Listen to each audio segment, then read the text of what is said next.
Shalom, dans l'étude du Daf Kuf Kaf Gimel dans Masechet Baba Batra, nous reprenons à l'avant-dernière ligne du Daf Kuf Kaf Bet. Tanu Rabbanan, une braïta, la tête lo Pishnaim, Pishnaim ke'echad, ata omer, Pishnaim ke'echad, o eno ela, Pishnaim bechol hanechassim. Question de la Gemara, est-ce que la double part que l'aîné prend, est-ce que c'est une part double par rapport à chacun des frères, ou est-ce que c'est une part qui est le double de la part de tous les frères cumulés? Donc, c'est la question de la Gemara, et la Gemara dit Vedinhu, Chelkoim Echad, Vechelkoim Chamisha. Il y a une logique de dire que il est une part qui soit double parmi les 5 parts.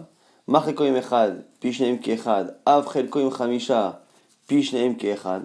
Pourquoi? Pour faire en sorte que les deux parts que lui prenne soient les mêmes, puisque c'est marqué qu'il prendra 2 fois. S'il prend 2 fois, on a l'impression que les deux parts qu'il prend sont les mêmes. Or, la première part qu'il prend, comme il la prend en tant que frère normal, il prend, on va dire, un cinquième si dans le cas où il y a 5 frères. Disons que la seconde part est la même. Okelach lederze, ou peut-être que tu peux aller vers ce chemin-là, cette autre logique. Chelkoim echad vechelkoim chamisha, ma chelkoim echad pishnaim bechol nechasim, af chelkoim chamisha, pishnaim bechol nechasim. On a d'un côté une logique que lorsqu'il se retrouve avec un seul frère, il a le double de l'autre frère. Et donc, on peut se dire que puisque dans le cas où ils sont que deux, il a le double, peut-être qu'on va garder cette logique et que même lorsqu'il y a plusieurs frères, l'aîné a toujours une part double de la part cumulée des autres frères. L'Agma va donner une réponse et va donner plusieurs versets. Talmud Lomar la Torah dit Vaya beyom anechilo et banav. Voici le jour où il va faire hériter ses enfants, nous dit la Torah, un homme ne pourra pas enlever le statut de Bechor à un enfant pour le donner à un autre. Et là-bas c'est marqué le jour où il fera hériter ses enfants. Et on met l'héritage de tous les enfants sur le même plan. Comme si l'aîné allait hériter au sein des enfants. Et s'il hérite au sein des enfants, c'est-à-dire qu'il prend une double part par rapport à chacun, non pas par rapport à la totalité. On l'a inclus et rajouté dans l'héritage des frères. Et là, donc tu vois bien que tu ne dois pas tenir compte de la deuxième logique proposée, mais de la première, qui est de dire qu'il a une part qui est double par rapport à la part de chaque frère. Et la Gemara va apporter plusieurs versets, et par la suite, la Gemara essaiera de comprendre pourquoi on a rapporté justement autant de versets. Ve'omer, et en plus c'est marqué, Ovner et Reuven Bechor Israël, on dit Vrayamim dans le livre des Chroniques, on dit que les fils de Reuven, qui était le Bechor, l'aîné d'Israël, qui ou Bechor, car c'était l'aîné, ou Bchalelo Yitzua Aviv, et lorsqu'il a profané la couche de son père, le lit de son père, Nitena Bechorato, son droit d'aînesse a été donné, l'Ivne Yosef, aux enfants de Yosef, au Ben Israël, le fils d'Israël, donc de Yaakov, et il n'a pas eu donc de lien avec la Bechora. Ve'omer, et c'est marqué également, que Yehuda Gava Bechav Unagin Mimeno va Bechora le Yosef, que Yehuda est celui qui domine ses frères, la tribu de Yehuda, mais l'aînesse, le droit d'aînesse, est à Yosef. Nemra Bechora le Yosef, Ve'nemra Bechora le Dorot. Comme c'est marqué l'aînesse, le droit d'aînesse dans Yosef, et que c'est la même logique qu'on trouve ici dans l'héritage double part, on va comparer les deux. Mam Bechora Mora le Yosef, Pishnaim Keechan, de la même manière que Yosef a reçu double part de chaque frère, et non pas double part de tout ce que les frères ont pris. A Bechora Mora le Dorot, Pishnaim Keechad, pareil pour les autres cas du droit d'aînesse. Et la Gemara rapporte un autre verset qui va en fait nous permet justement de savoir d'où on sait que Yosef n'a reçu que double part de un des frères, Veomer, Va'ani tati lecha shechem achad al-checha. Lorsque Yaakov Avinu a parlé à Yosef avant de mourir, il lui a dit voilà, ici je t'ai donné un shechem achad, une part, un terrain en plus par rapport à tes frères. Achala karti miyadem mori beharbi ufkashti, que j'ai pris, que j'ai conquis de la main du peuple de Émori, Becharbi ufkashti, avec mon glaive et avec mon arc, et le midrash étonne, est-ce qu'il a vraiment combattu avec ses armes aussi? Alors que Vanemar, pourtant c'est marqué dans Télim, Kilo bekashti eftach beharbi lotoshiaini, que c'est pas par mon arc que je vais avoir confiance et que c'est pas mon épée qui va me sauver. Et là, Harbi Zotfila, Kashti Zobakasha, ça nous apprend qu'il a eu cet héritage Yaakov par la tfila et par la demande à Hachem. En tout cas, ce que l'on voit ici, c'est qu'on a plusieurs versets qui nous montrent qu'effectivement, l'aîné ne prend que 2 parts par rapport à la part d'un frère et non pas 2 parts par rapport au cumul. Maï Veomer, la Gemara dit pourquoi répéter autant de versets Veomer, et encore c'est dit, et encore c'est marqué Vechitema, parce que la première preuve tu aurais pu dire Hai Birde Rabbi Yochanan ben Beroka Hudeata. Quand on a dit que le jour où il fera hériter ses enfants, on aurait pu penser qu'au lieu de nous apprendre ce qu'on a dit, Vous allez peut-être nous apprendre la halakha de Rabbi Yochanan ben Beroka, qu'un homme fait hériter ses enfants. Qu'est-ce qu'avait dit Rabbi Yochanan ben Beroka? Il avait dit que du coup, un homme peut décider de donner tout son héritage à un seul des enfants qui doit hériter de lui. Tashma, c'est pour ça que je t'apprends l'autre verset, où Reuven, Bechor Israël, que les fils de Reuven était l'aîné, et que en profanant le lit de son père, son aîné a été donné à Yosef. Si tu ne veux pas apprendre de Reuven, parce que c'est pas le même mot, c'est marqué une fois Bechora, une fois c'est marqué Bechorato, sa Bechora, Tashma, je t'apporte un autre verset, Vers Bechora li Yosef, un autre verset qui dit au sujet de Yehuda, que Yehuda a la royauté, mais que Yosef a le droit d'aînesse. Et si tu me demandais comment sait-on que Yosef a reçu une part double par rapport à une part simple, est-ce que c'est marqué après dans le verset qu'on a cité que Yaakov lui a dit, je t'ai donné une part en plus. Amarle Rafa Bale Abaye, et il m'a dit que là, Be'alma. Parce que je dis, mais qui nous dit que c'est une terre qu'il lui a donné, qui nous dit que c'est pas finalement un seul palmier, il a donné peut-être un arbre, il a peut-être pas donné quelque chose de grand.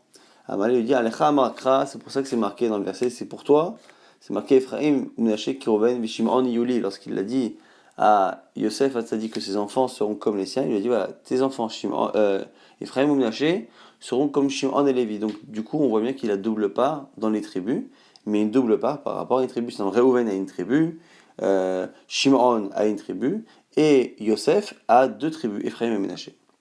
Be'amine Rabbi Chelbo, Rabbi Shmuel, Bar Nachmani, question de Rabbi Chelbo. Mara'a Yaakov, Natal Bechora, Miroven, Untana le Yosef. Qu'a vu Yaakov Avinu pour pouvoir, quelle était la raison qui a fait qu'il a enlevé la Bechora, le droit d'aînesse, à Reuven pour donner à Yosef? Il m'a dit Mara'a, comment peux-tu te poser la question? Qu'est-ce qu'il lui a appris? Le texte le dit, Aviv, parce qu'il a profané le lit de son père, on l'a donné à Yosef. Alors, on reformule la question. Et la Mara'a Sheitna le Yosef. La question, c'est pas pourquoi il l'a enlevé à Reuven, ça le texte le dit, mais pourquoi l'avoir donné à Yosef?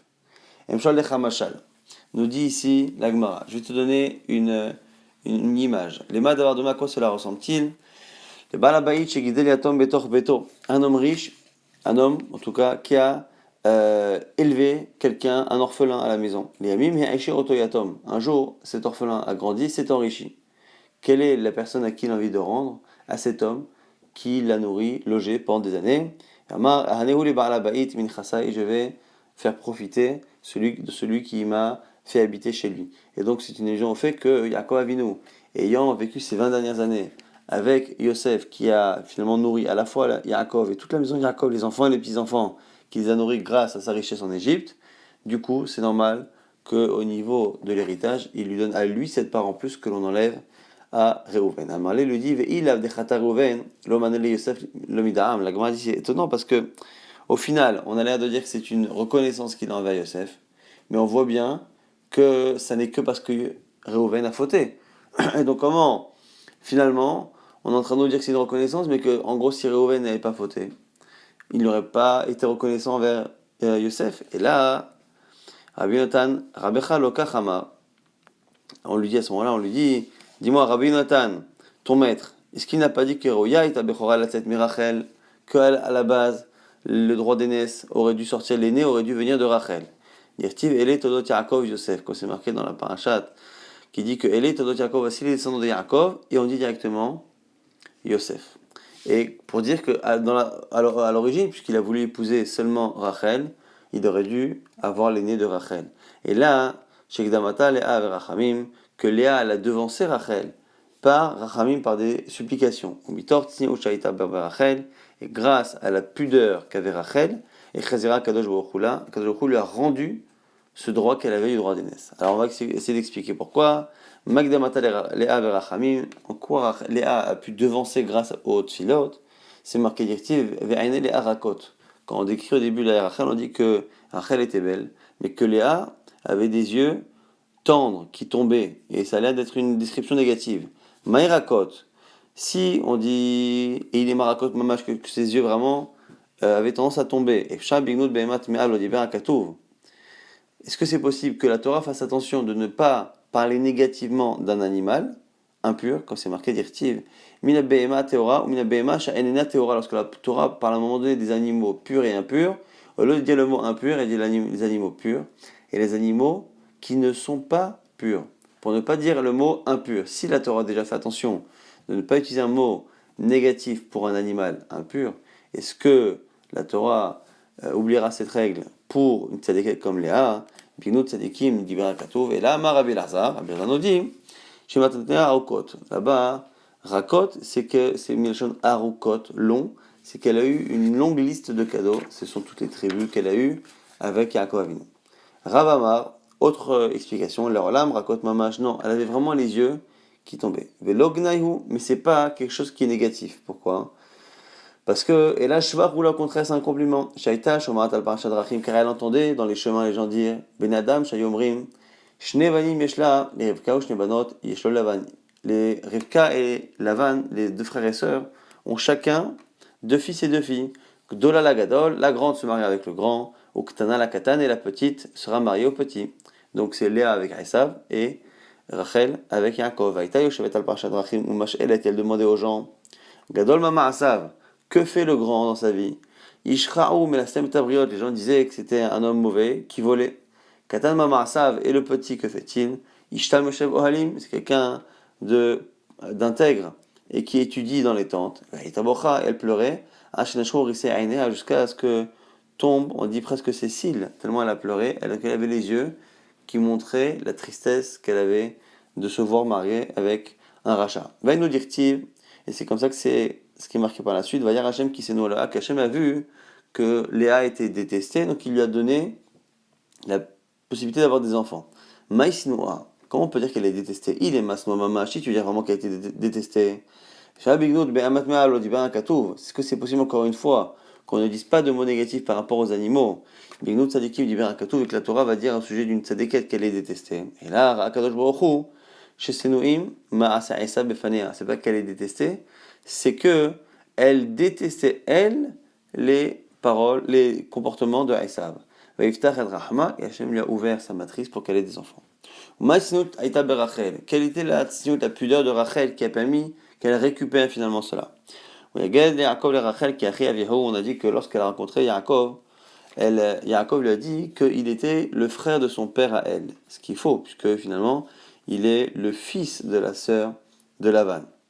Donc le neveu, non pas le frère. Le Midrash dit, mais est-ce que et la Torah dit qu'il est son frère et le fils de Rivka. Valo ben achot aviahu, mais donc au final, c'est le neveu, c'est pas le frère. Et là, Marla, il lui a dit, Nisaftali, épouse-moi. Amarla lui a dit, je veux bien. Mais Abba Ramahu, mais mon père est un rusé. Velo yachatle, tu pourras rien faire contre lui. Amarla, Maï Ramaoute, quels sont ces types de ruses? Amarla lui a dit, Ita achata de kashisha mina, j'ai une sœur qui est plus grande que moi. Velo mitsaba limikama. Et il ne permettra pas que je me marie avant elle. Amala, il lui dit, Achivani beramaot, moi aussi je serai rusé avec lui et je m'en sortirai. Amala, il dit, Misharele les tzadikés, les sagouillés beramaouta.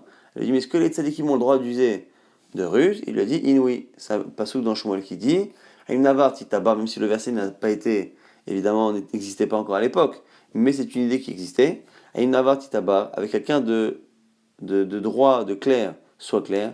Et Me'aikesh, avec quelqu'un de tortueux, Titapal, tu peux l'être également. Masala Simanim, il lui a donné donc des signes pour qu'ils se reconnaissent au cas où Lavan la ferait passer quelqu'un d'autre pour elle. Lorsqu'on a mis Léa à sa place, Savra elle s'est dit, Ashta mikasfa achata, et maintenant que c'est fait, ma sœur va avoir honte si elle ne peut pas transmettre les signes pour se faire reconnaître par Yaakov. Et du coup, elle lui a donné les signes. Va nous dire, c'est marqué, c'est pour ça que c'est marqué dans le texte que ce n'est qu'au matin qu'il s'est rendu compte que c'était Léa. Comme si réellement il avait toutes les raisons de penser toute la nuit que c'était Rachel. C'est que jusqu'à présent ce n'était pas Léa. Et a mis tort simanim chez Masala Yaakov et Rachel ou Masata Léa. Lo avadala. Adaïshata, c'est parce que justement il y avait ces signes qu'elle avait pu donner Léa qui faisaient que vraiment jusqu'au matin il était persuadé d'avoir Rachel. Nouvelle question. Ba'amina Abba Khalifa Krouya. Mais Rabbi Chia bar Abba. On a la question ici à Rabbi Chia bar Abba. Bichlalan, atamotse shivaim bifratan, atamotse shivaim hasa echad. On reprend un sujet qu'on avait légèrement abordé il y a quelques jours. C'est le fait que la Torah annonce que lorsque Yaakov Avinu a rejoint Yosef en Égypte, ils étaient 70 à traverser la frontière arrivée depuis Canaan, sauf que lorsque l'on compte, on ne trouve que 69. On avait vu une réponse qui sera donnée à nouveau, mais d'abord une première. Amarlé, réponse de Rabbi Chia Baraba, Toma Ita Im Dina. Il y avait une jumelle qui est née avec Dina, la fille d'Yaakov. Dirtiv et Dina Bito, c'est marqué et Dina Bito. Et il y a là-bas, dans le texte, une expression qui n'est pas nécessaire, c'est le particule et, qui n'est pas possible de traduire en français. Au lieu de marquer ve Dina Bito, c'est marqué ve et Dina Bito. Et comme le et ici ne rajoute rien, c'est pour ça d'ailleurs qu'il ne se traduit pas dans la plupart des langues, ve et Dina Bito, du coup, c'est pour nous dire qu'il y avait une jumelle. On m'a dit, et là, mais Ata Toma Ita Binyamin, si tu raisonnes comme ça, il devrait y avoir aussi une jumelle avec Binyamin, parce que c'est marqué Dirti, Ve'et Binyamin Achiv. Benimo et Binyamin, le fils de sa mère, par rapport à Yosef, et là-bas c'est marqué aussi Et Binyamin. Alors, réponse, Amar Margalit Tova Aita Biadi, j'avais une pierre précieuse dans ma main. Vatin Vakesh le Abedam Mimini, tu veux me la faire perdre. Ici c'est étonnant, mais c'est une allusion à l'explication réelle qu'il va donner, et qu'il semblait vouloir garder pour lui comme une pierre précieuse, que tant qu'il ne dévoile pas l'enseignement, il garde la pierre précieuse pour lui. Achiyama Rabbi Chama Bachanina, voici ce qu'a dit Rabbi Chama Bachanina, Zo Yochevet, cette fameuse 70e personne, c'est Yochevet Sheorata Baderer, qui a enfanté, qui est né, qui était dans le ventre de sa mère en chemin, Veledata Ben Ahomot, et qui est né entre les murailles de l'entrée dans la ville, chez les marques comme c'est marqué, chez les Hotel et Lévi, Ben Mitzraïm, qui est né à Lévi en Égypte, les Data Ben Mitzraïm, elle n'est simplement née qu'en Égypte, Ben Orata Ben Mitzraïm, mais par contre, la grossesse était ailleurs, et donc du coup, c'est cette fameuse 70e personne. Be'amine Rabbi Chelbo, mais Rabbi Shmuel Bar Nachmani, question de Rabbi Chelbo, Ktivaï, Kachai Alda Rachel et Yosef, c'est marqué que lorsque Rachel a enfanté Yosef, tout de suite Yaakov a dit à Lavan, laisse-moi partir de chez toi. Après avoir passé une vingtaine d'années chez lui, il a fallu attendre que Yosef naisse pour qu'il décide de partir. Maïshna, qui tient les Yosef. Pourquoi le texte a l'air de nous dire que c'est vraiment la naissance de Yosef qui lui a donné l'idée de partir. Amarlé, réponse, Ra Yaakov Avinu, She'en Za'o Shel Esav, parce qu'il savait, Yaakov, que la descendance de Esav ne serait pas donnée Nimsa, et là, Biyad Za'o Shel Yosef, ne peut être donné, ne peut perdre que dans les mains des descendants de Yosef. Shnema, Vaya Bet Yaakov Esh, marqué dans Ovadia, que la maison de Yaakov sera un feu, ou Bet Yosef les Hava, et la maison de Yosef sera une grande flamme, ou Bet Esav les cache, et la maison de Esav sera comme une motte de paille. Donc on voit ici que même si Yaakov est considéré comme étant le feu, la flamme elle-même, la grande flamme, ce sera Yosef. Et donc à l'avenir, ce seront les descendants de Yosef qui auront la force de battre les descendants de Esav. Et comme Yaakov savait que sa vie était plus ou moins liée à l'avenir dans les deux sens, il a attendu que Yosef naisse pour que lui-même puisse battre Esav.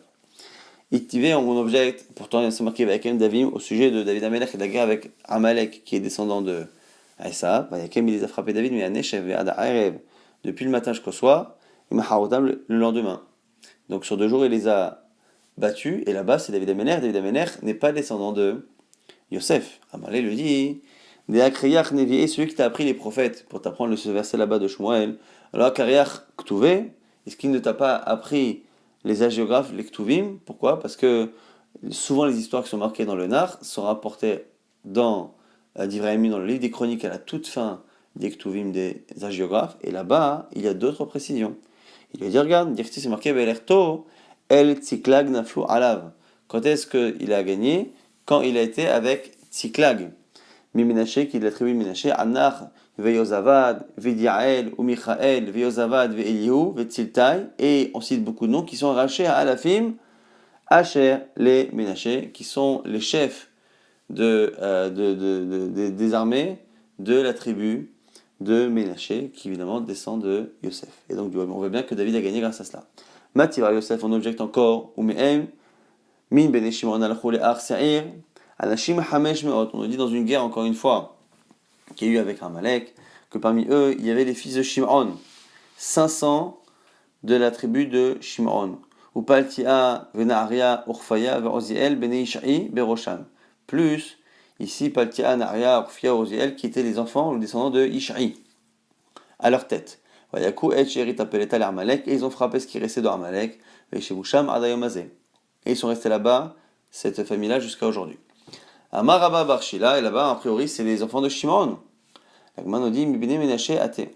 Les 4 derniers qu'on a cités là, dont justement Yish'i, sont descendants de Ménaché. Ici c'est marqué Obne Ménaché, Chefer et Yish'i. Les enfants de Ménaché sont Chefer et Yish'i. Donc on voit ici que même si les 500 personnes sont de Shimon, les chefs sont de Ménaché. Et donc c'est encore une fois une preuve que c'est bien les descendants de Yosef qui ont la force de battre les descendants de Esav, et ici en l'occurrence Amalek. On reprend les halachot sur l'héritage. On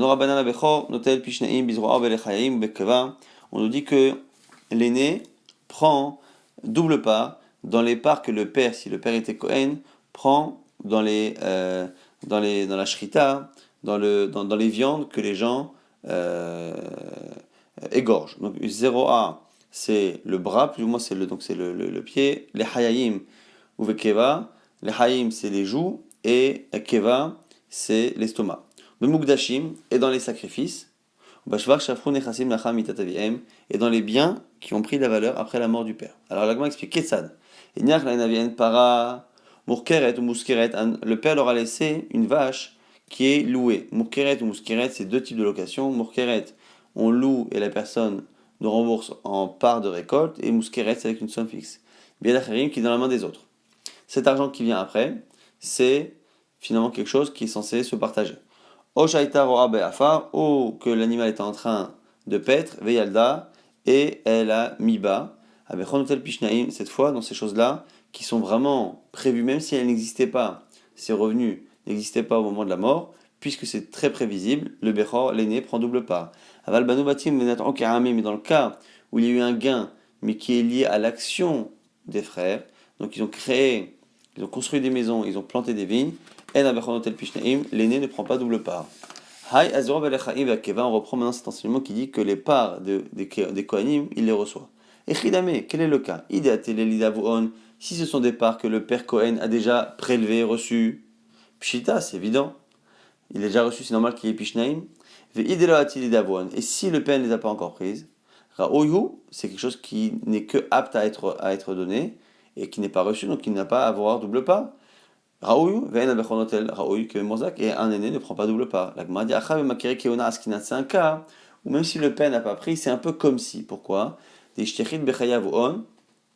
makiri keona, c'est-à-dire que c'est déjà un Kohen qui connaissait une personne et une personne avait l'habitude de lui donner régulièrement tous ces cadeaux pour les Kohanim. Et en plus, la shrita, l'égorgement a été fait du vivant du père. Donc la personne, quand elle a égorgé, le père était vivant, elle avait encore l'intention comme d'habitude de lui donner. Et donc en cela, on peut considérer que c'est comme si déjà ça avait été donné.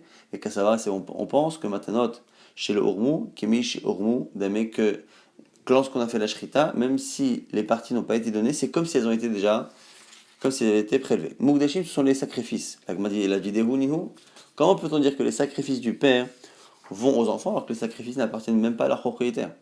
Kadashim Kalim, on parle ici de Kadashim Kalim, certains Kadashim les Shlamim qui sont consommés en partie par le propriétaire. Aliba des Rabbi Yossi Galili, et selon l'avis de Rabbi Yossi Galili, des Hamar qui pensent que Mamon Ba'alim que les Kadashim Kalim sont de l'argent qui appartiennent au propriétaire. Détania, c'est marqué Ma'ala Ma'al Bashem Vekichesh Ba'amito.